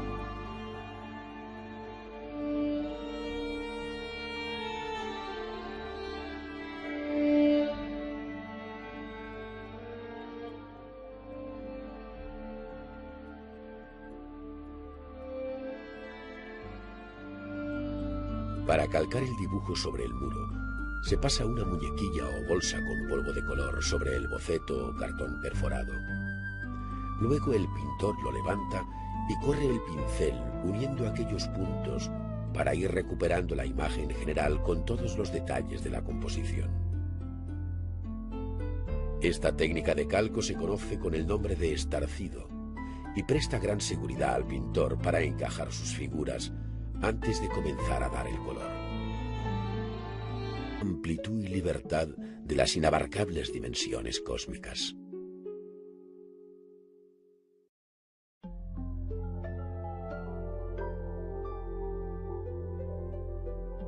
Esta obra, pintada por Perugino en 1482 para la Capilla Sixtina, representa la entrega de las llaves a San Pedro como símbolo del origen de la Iglesia y del papado. La pintura es un homenaje a Francesco della Rovere, elegido papa con el nombre de Sixto IV y constructor de la Capilla Sixtina. Así se deduce de la inscripción latina que ostentan los arcos triunfales, en que se declara al pontífice superior a Salomón, si no en riquezas, sí en religiosidad, comparando la construcción de la Capilla Sixtina a la del propio templo salomónico, al que Perugino simbolizaría en el edificio centrado que remata la escena. Dado este carácter áulico de la obra, también se incluyeron en ella personajes contemporáneos del Papa Sixto, como Adolci, el arquitecto que había realizado las obras, reconocible por llevar la escuadra en la mano, y a Alfonso de Calabria, que visitaba por entonces la corte papal. El propio Pietro Banucci, il Perugino, no pudo sustraerse de la tentación de autorretratarse en su obra de mayor empeño, y mira con empaque al espectador desde el grupo de la derecha.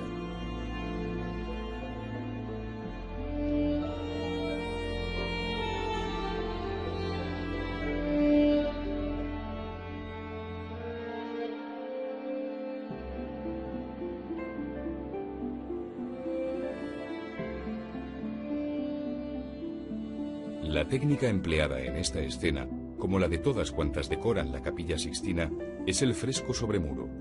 En este caso, con las respetables dimensiones de 5,5 metros de largo por casi 3,5 metros de alto. También como en el resto de estas grandes escenas, la autoría no corresponde únicamente al Perugino, sino que, según la costumbre de la época, los frescos se harían entre varios pintores afamados bajo la dirección de uno de ellos, que actuaría como maestro principal. Así, la crítica cree ver la mano del Pinturicchio en una de las escenas pequeñas que se desarrollan tras la principal y que representa el tributo de la moneda, y la huella de Signorelli en el personaje de la escuadra, así como la de Bartolomeo de la Gatta en los dos recios apóstoles ubicados junto al Cristo.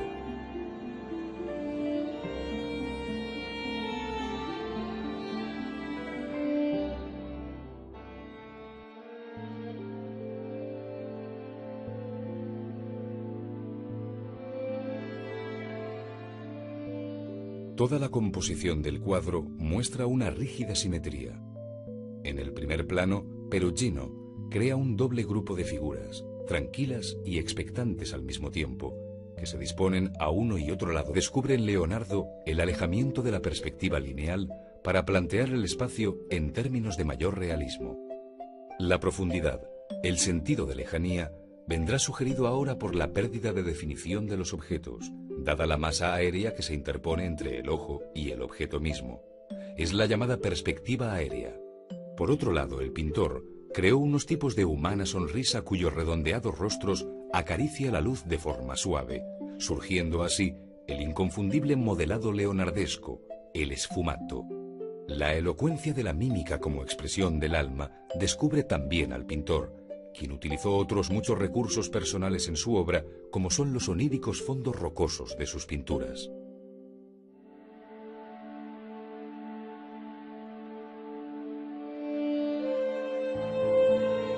Fra Angelico encarna un modelo de vida ejemplar como artista, pues su actividad como pintor se superpone y confunde con su vocación religiosa, tal y como fue común en la Edad Media.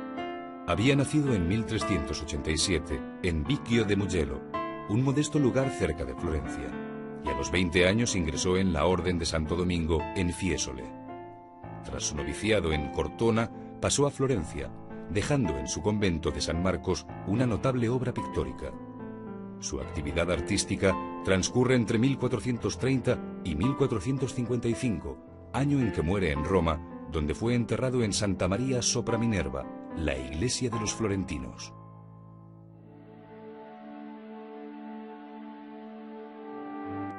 La vinculación del pintor a la vida conventual, además de imprimir carácter a su obra, explica que su producción pictórica se ciña a los temas religiosos, pues no en vano gran parte de sus pinturas fueron encargo de la propia orden dominica.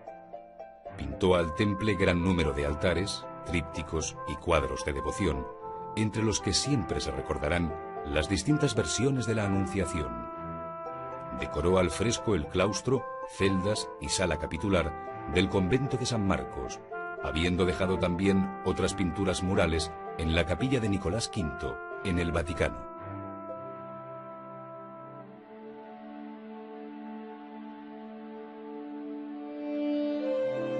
La pintura de Fra Angelico representa el paso natural entre la tradición gótica y el primer Renacimiento, pues al tiempo que tiene preocupaciones por la perspectiva, las formas góticas permanecen tanto en las arquitecturas como en la concepción estilizada e ingrávida de sus figuras.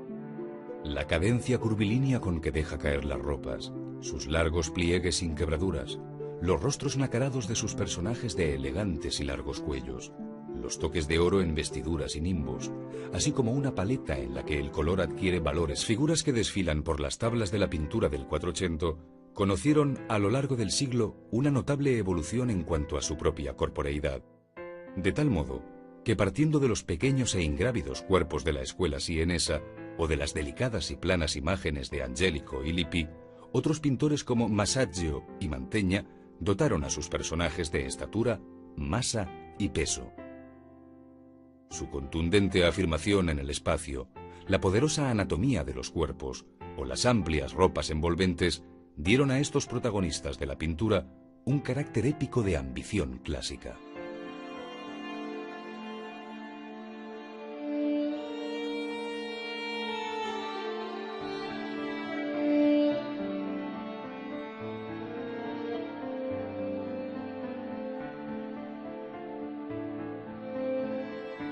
Los cambios operados en la historia de la pintura por los maestros del siglo XV italiano afectan a varios aspectos como la perspectiva, el color y los volúmenes. Sin embargo, nada de ello sería posible sin la nueva concepción de la luz que ilumina la obra, de aquella luz que hace posible valorar el espacio en sus distintos planos, luz que permite dotar de relieve y corporeidad a figuras y objetos, luz que obliga a arrojar sombra, haciendo en definitiva de la pintura un medio de aproximación al mundo real.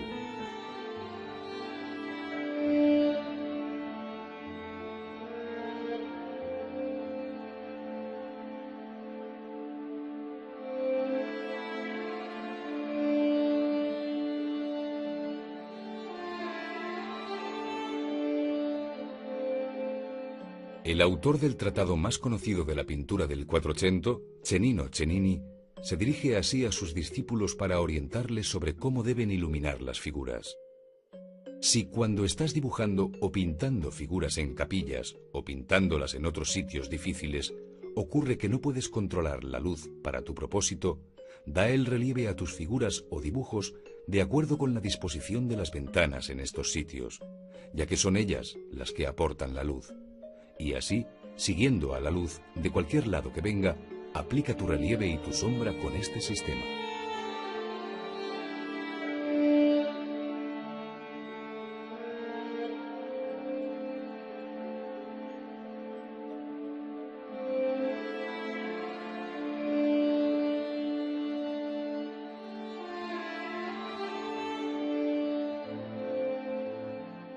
En el Tratado de la Pintura compuesto por Leonardo, en los años finales del siglo XV, se censuraba a aquellos pintores que se enamoran tanto de la belleza de los colores que apenas ponen sombra en sus pinturas, pues son tan endebles e insensatas, ya que el hecho sucedió en vida del pintor. No obstante, Uccello hizo de estas conocidas pinturas un ejercicio de composición en perspectiva abierta en el paisaje. Con cuerpos tendidos en el suelo y armas rotas en la lucha, sugirió el efecto de profundidad espacial, sin duda algo forzada y con un exceso de rigor geométrico.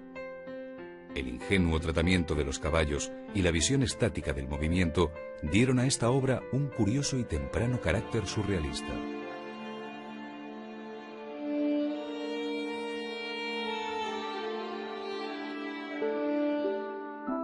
Pocas obras como esta delatan el orgullo de haber conseguido representar el espacio en sus tres dimensiones: altura, anchura y profundidad. Esta se debe en gran parte al mundo de la pintura, pero no fueron ajenas a ella otras artes como la arquitectura y la escenografía. Entre todas, y sobre un sólido fundamento geométrico, el espacio dejó de ser un mero lugar de encuentro para convertirse en una estructura de lógica construcción.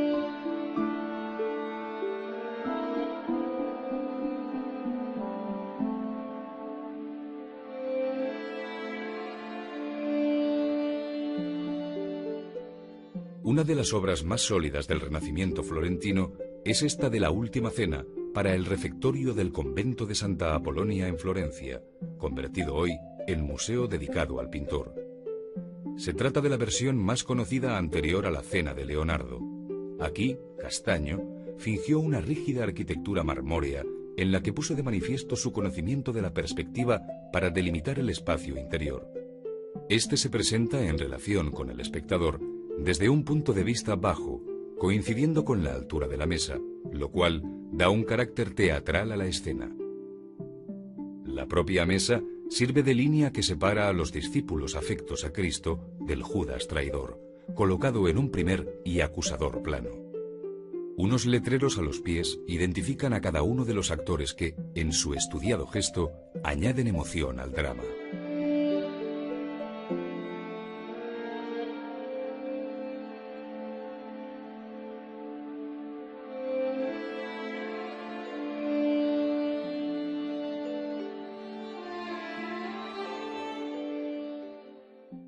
Entre las herramientas más eficaces de la pintura se encuentra el dibujo. Todos los artistas del Quattrocento dominaron con especial destreza y talento aquel difícil arte que, en ocasiones, alcanzó grados de virtuosismo sorprendentes. El trazo de la línea no solo sirvió para delimitar las formas y describir objetos, sino que en sí mismo fue un elemento expresivo de primer orden. Con el dibujo se construye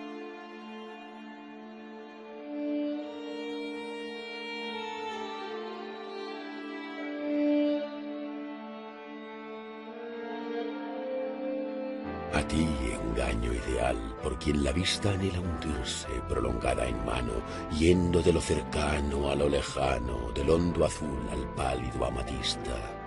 A ti, sin fin, profundidad, conquista de la espaciada atmósfera en lo plano, por quien al fondo del balcón cercano decides que la mar lejana exista.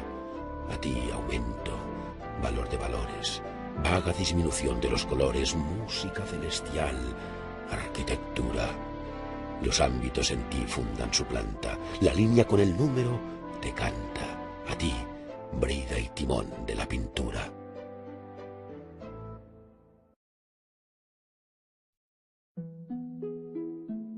Entre los aspectos más sorprendentes de la pintura del siglo XV se encuentra el alto número y calidad de los artistas que, en grupos generacionales, aseguraron la continuidad de la aventura pictórica en esta primera etapa del Renacimiento. El pincel y la paleta fueron los testigos que pasaron de unas manos a otras en prodigiosa competencia hacia una meta en la que la naturaleza era el objetivo a batir. Desde las visiones más sencillas de la primera generación de pintores, como la de Fra Angelico, hasta la madurez representada al final del siglo por Leonardo, la pintura del Quattrocento fue acusando rápidos y notables cambios.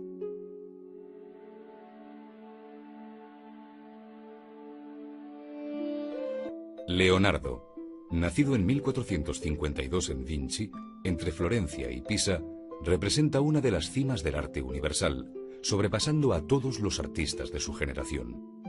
Además de pintor, fue notable escultor, arquitecto, ingeniero e inventor, convirtiéndose en el arquetipo del uomo universale, al que aspiraba el humanismo. Concibió la pintura como una forma de conocimiento, dedicándole un célebre tratado que resume su concepción del arte pictórico. Inscrito a los 20 años en el gremio de San Lucas de Florencia, completó su formación con Verrocchio. Pasó un tiempo en Milán, llamado por los Sforza, viajó a Roma y terminó sus días en Francia, al servicio de Francisco I. Tras su muerte, en 1519, fue enterrado en el claustro de Saint Florentin d'Amboise. No son muchas las obras de Leonardo que han llegado hasta nosotros, pues el modo de pintar, el perfeccionismo de su ejecución y la estudiada composición de sus cuadros evidencian un trabajo lento y reflexivo. En su corta producción encontramos abundante pintura religiosa, en cuya ciudad se formó en el taller de Squarcione, quien no solo fue su maestro, sino su padre adoptivo. Allí transcurrió la primera mitad de su vida, casándose en 1454 con la hija del gran pintor veneciano Jacopo Bellini. En 1460 abandonó Padua para trabajar en Mantua al servicio de los marqueses de Gonzaga. Tras una breve estancia en Roma, llamado por el Papa Inocencio VIII para pintar en la capilla del Belvedere, regresó a Mantua donde murió.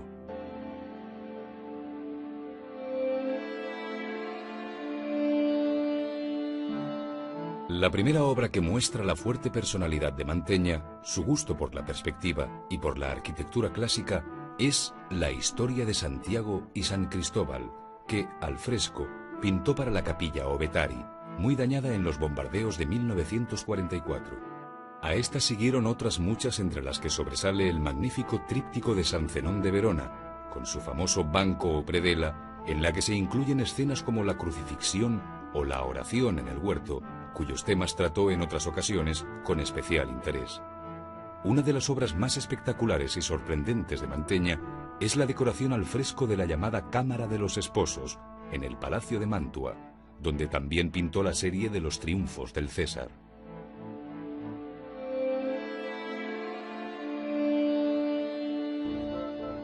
La visión pictórica de Mantegna parece condensarse en un mundo corpóreo de pétrea naturaleza, que afecta tanto a las rocas como a los seres animados.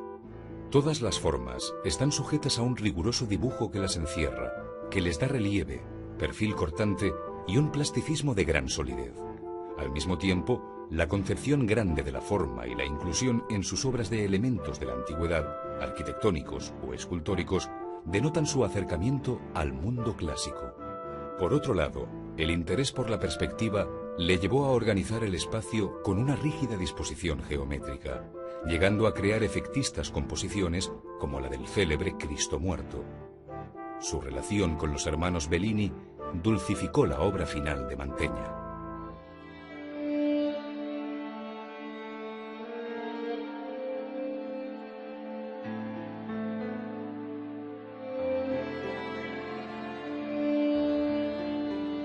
Hablar de la pintura italiana del primer Renacimiento es evocar de inmediato su dispersión geográfica por escuelas y ciudades, pues fue tanta la personalidad de cada una de ellas que nos obliga a precisar su localización puntual.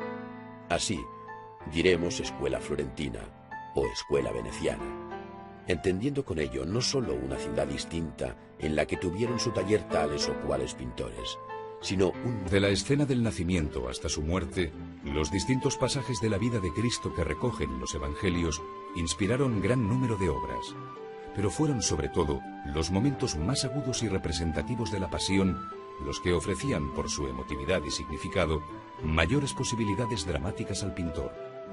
Como contraste del amable idealismo renacentista, muchos maestros nos dejaron doloridas imágenes de un crudo realismo que solo la alegría de la resurrección podía compensar.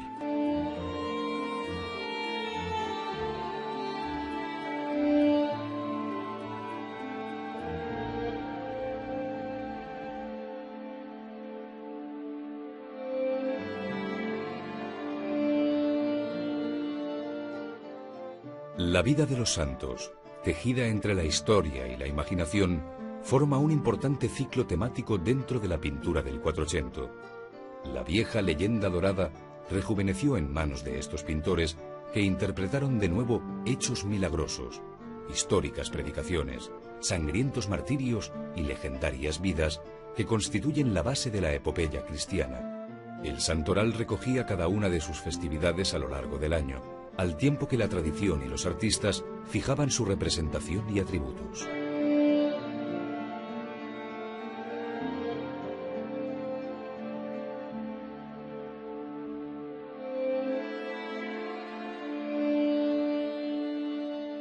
En la historia del retrato siempre ocupará un lugar propio Piero della Francesca, por el modo magistral con que captó el perfil de Federico de Montefeltro, duque de Urbino, y de su mujer, Battista Sforza.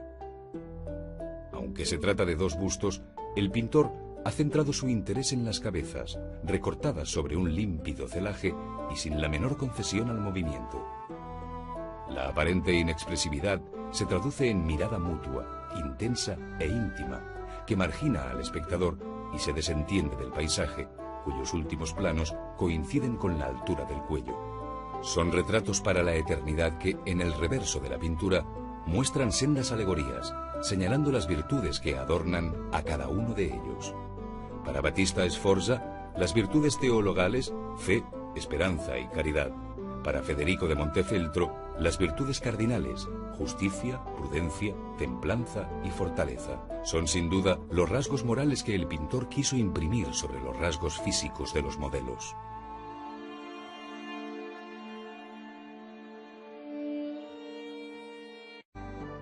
En una posición intermedia entre el rígido perfil y la imagen frontal, el pintor supo imprimir un ligero movimiento a sus retratos, haciendo girar el rostro y desviando los ojos en un nuevo e imperceptible modo del arte universal, sobrepasando a todos los artistas de su generación. Además de pintor, fue notable escultor, arquitecto, ingeniero e inventor, convirtiéndose en el arquetipo del uomo universale, al que aspiraba el humanismo. Concibió la pintura como una forma de conocimiento, dedicándole un célebre tratado que resume su concepción del arte pictórico. Inscrito a los 20 años en el gremio de San Lucas de Florencia, completó su formación con Verrocchio. Pasó un tiempo en Milán, llamado por los Sforza, viajó a Roma y terminó sus días en Francia, al servicio de Francisco I. Tras su muerte, en 1519, fue enterrado en el claustro de Saint Florentin d'Amboise. No son muchas las obras de Leonardo que han llegado hasta nosotros, pues el modo de pintar, el perfeccionismo de su ejecución y la estudiada composición de sus cuadros evidencian un trabajo lento y reflexivo. En su corta producción encontramos abundante pintura religiosa, a veces sin terminar, siendo muy conocidos los retratos. Además de cuadros de caballete, hizo grandes composiciones murales como la perdida batalla de Anghiari y la Última Cena. Desde las primeras obras a las de madurez, se descubre en Leonardo el alejamiento de la perspectiva lineal para plantear el espacio en términos de mayor realismo. La profundidad, el sentido de lejanía, vendrá sugerido ahora por la pérdida de definición de los objetos, dada la masa aérea que se interpone entre el ojo y el objeto mismo. Es la llamada perspectiva aérea. Por otro lado, el pintor creó unos tipos de humana sonrisa cuyos redondeados rostros acaricia la luz de forma suave, surgiendo así el inconfundible modelado leonardesco, el sfumato. La elocuencia de la mímica como expresión del alma descubre también al pintor, quien utilizó otros muchos recursos personales en su obra, como son los oníricos fondos rocosos de sus pinturas.